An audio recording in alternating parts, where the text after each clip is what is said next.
We have our Trans Am project pulled apart into two pieces. We've pulled out the front subframe or front clip so that I can start working on sealing that piece while Vince is still working on the floor pans.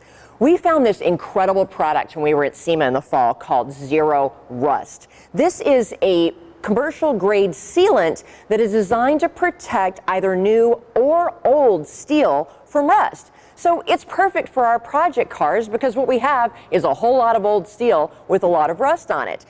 The Zero Rust product comes in gallons, quarts, and even a spray can.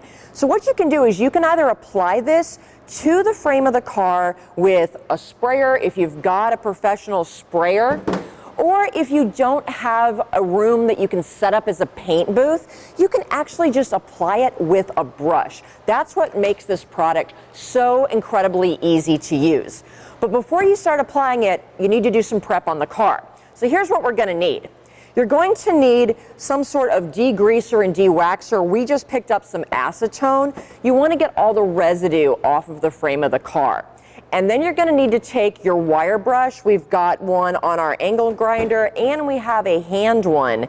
These are going to be used to prep the metal surface, get as much of the rust off of it as you can. While you're doing that, be sure to wear good protection. I'm going to cover my sleeves with my welding jacket, and you need to protect yourself from all the dust and the rust that comes out. So we've got good professional grade inhalers. This one is designed to filter out all the dust. And then when you get to painting, you'll need to have a paint inhaler, a breather, so that this is going to filter out all the paint particles.